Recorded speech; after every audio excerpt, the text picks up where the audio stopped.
たこ焼き店で億兆円脱税の末路、大阪城公園宮本茶屋脱税 3.3 億円。その後、少し前の話ですが、大阪のたこ焼き屋が巨額の脱税でニュースになりました。当時の報道は、単なる脱税事件というだけでなく、その背景にある特殊な立地や創業者にまつわる驚愕のエピソード、さらには政治的な波紋など、多方面から世間を驚かせました。各メディアが報じた内容をまとめます。1、売上規模と背景各社共通の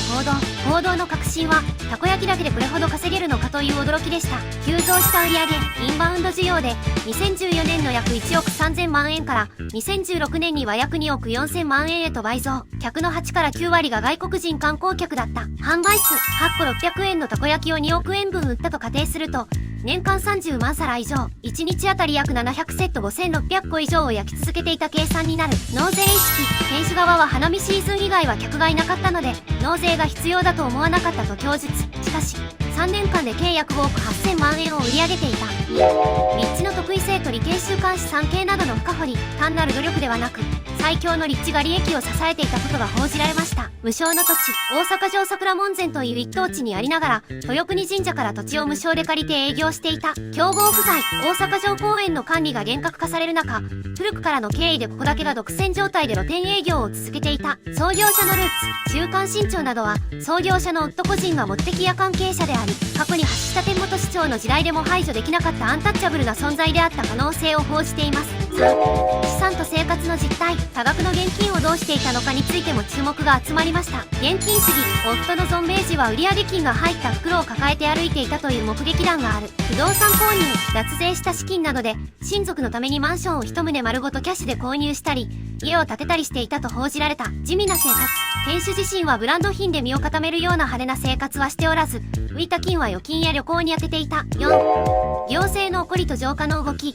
この事件は、大阪市の公園整備事業 PMO を加速させる一因にもなりました。吉村博文市長当時の激怒、多くの観光客が利用する場所で、納税もせず場所を占拠しているのは許されないと強い口調で批判。報告書の提出を命じた。営業停止と強制撤去の流れ、豊国神社側も世論に押され、無期限の営業自粛を要請。結果として、公園内の不透明な露店営業が完全に一掃されるきっかけとなった。報道が映し出したもの。当時の報道は、古き良きあるいは不透明な大阪の商売が、現代のインバウンドバブルによって巨額の利益を生み出し、それがコンプライアンス重視の現代社会によって裁かれた、という時代の変わり目を象徴する事件として扱われていました。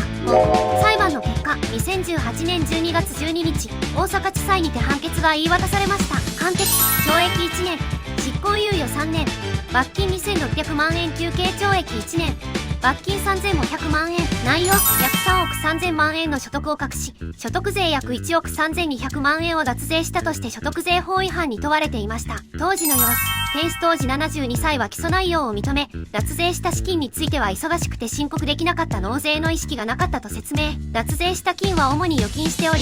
追徴税額などは全て納付したとされています。6、宮本茶屋のその後と現在、閉店撤去事件も、店は無期限の営業自粛としていましたが、土地を無償で貸していた豊国神社側との協議や大阪市からの強い批判もあり、最終的に閉店しました。かつて店があった場所の建物も現在は撤去されています。跡地の状況、現在、大阪城の桜門前9店舗跡地には当時の宮本茶屋のような露店は存在しません。大阪城公園内は2015年頃から民間企業による管理運営 PMO 事業が進み、未来座大阪城や城テラス大阪といった公認の商業施設が整備されたため、昔ながらの形態での営業再開は行われませんでした。7、周辺の最新状況、数年は経ち、大阪城周辺の環境はさらに変わっています。RRAC、大阪、城テラス大阪、JR 大阪城公園駅側に飲食店が集まる施設があり、現在はそこでたこ焼きを含む食事を楽しむのが主流です。なのには、